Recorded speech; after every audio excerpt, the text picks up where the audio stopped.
I'm John Batchelor.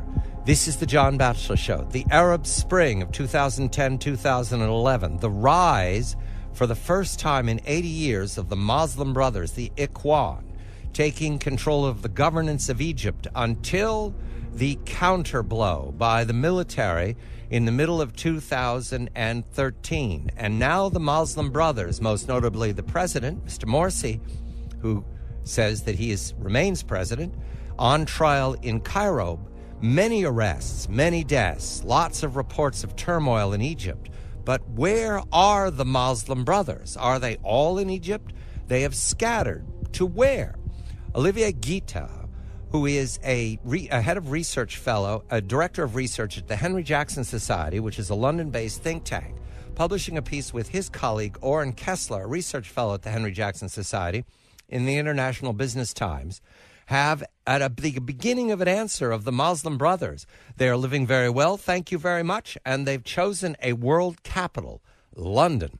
Olivier, a very good evening to you and good morning in London. And the keen thing here is, who are the Muslim Brothers in London and why have they chosen the capital of the UK? Good evening.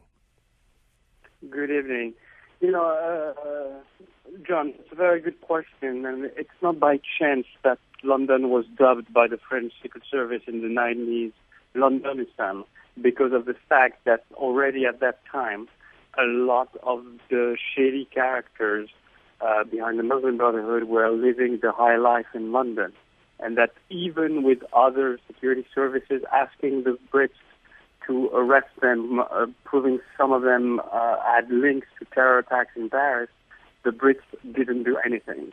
So it's not surprising at all that when they had to pick a capital in the West to be their main headquarters, they chose London.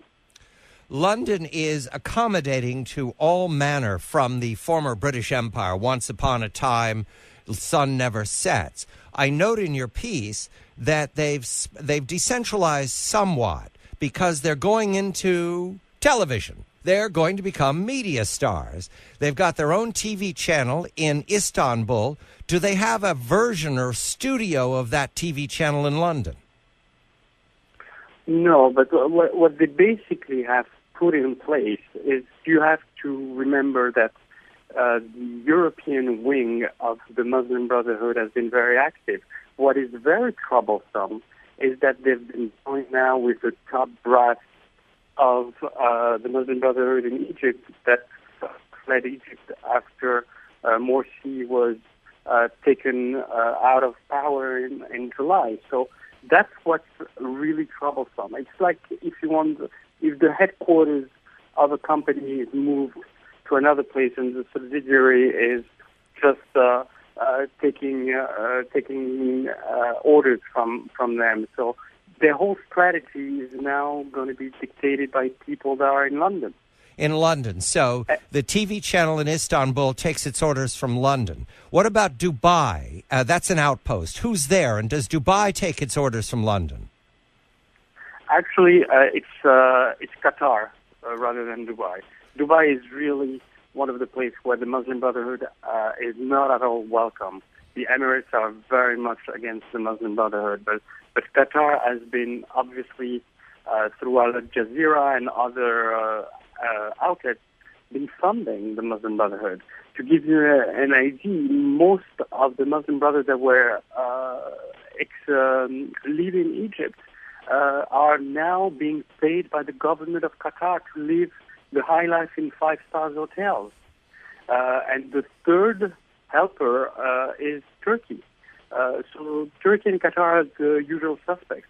The fact that Britain has joined this fray of countries is very troublesome at this point in time.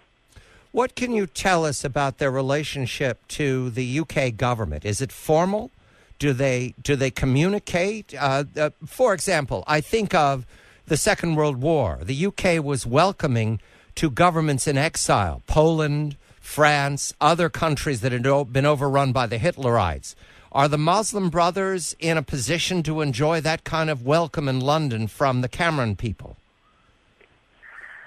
Listen, just one thing. When the government of Egypt declared that the Muslim Brotherhood was a terrorist organization just a few days ago, the first forceful statement in the West was from the Foreign Office in London saying that they do not see the Muslim Brotherhood as a terrorist organization.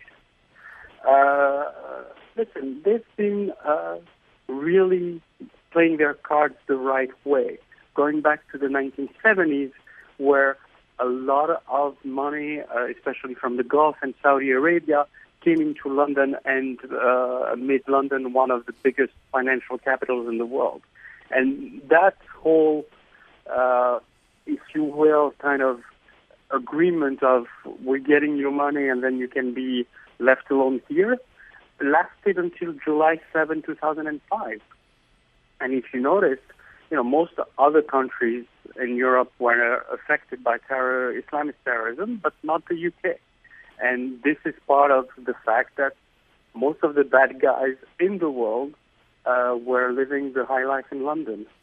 There is an obvious contradiction here, and I'm following your reporting, Olivier, that recently we had that large bombing against a police station in Mansoura in Egypt, and that predicated the declaration of the Muslim Brothers as terrorists by the Sisi government or by the appointed government in Cairo. That looks to be a dispute. For example, if you're giving refuge to people who are ordering terrorist acts in Egypt, that's a reason to question this at international levels, at the UN. You take it to the UN, you take it to the European Union, say you can't give refuge to people who are attacking a sovereign state.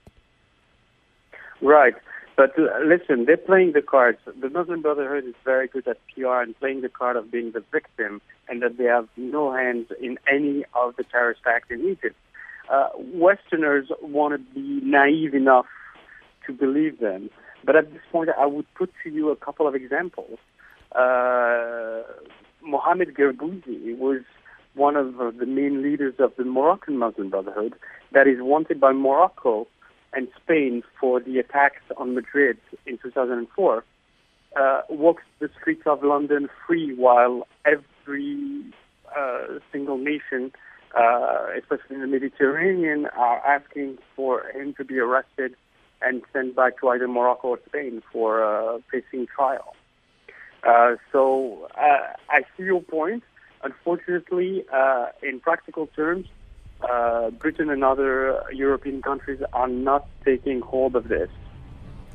Olivier Guitta is the Director of Research at the Henry Jackson Society. That's a London-based think tank. And with his colleague Oren Kessler, research fellow at the Henry Jackson Society, they've published Where in the World is the Muslim Brotherhood? The answer is in London, and the additional answer is sanctuary. I'm John Batchelor. This is The John Batchelor Show.